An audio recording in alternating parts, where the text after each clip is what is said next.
Gisa muna natin ang manok.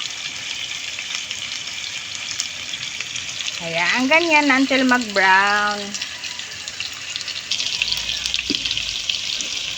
At isunod natin tong chicken stock. Yan.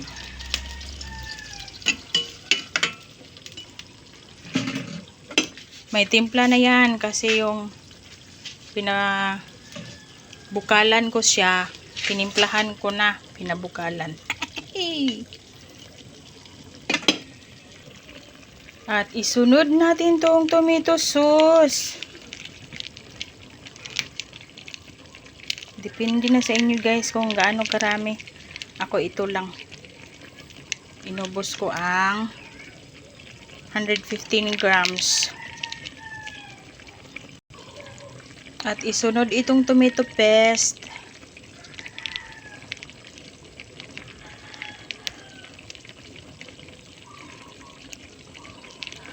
Depende na rin sa inyo kung gaano karami ang ilalagay nyo. Mekos.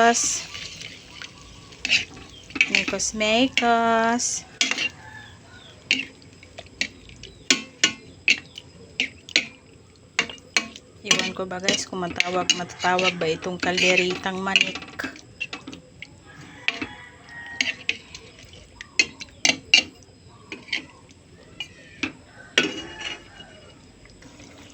At lagyan ng 2 kutsarang peanut butter. Kayo na din ang magtansya guys kung gaano karami ang ilalagay nyo. Ang sa akin 2 kutsara lang, pang palapot na. Although malapot naman itong tomato paste, pero mas masarap pag mayroong peanut butter. Tansyahin nyo rin guys pag timpla.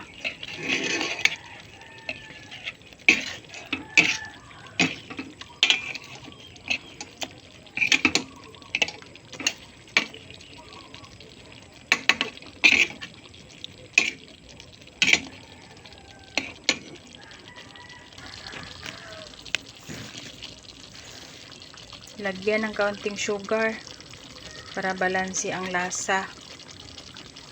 May asin na din yan.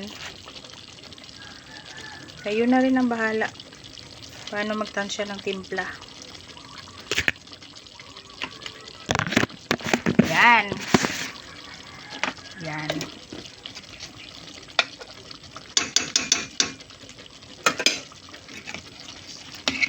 Mekos na din. Tansyahin nyo na din kung mag-simmer na siya lahat.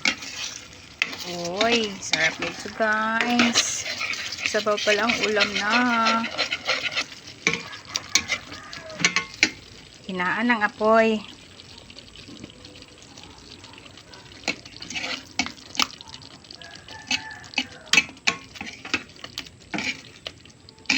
Yum. Tingnan nyo guys. Ayan na siya guys. Tikman ko. Okay na.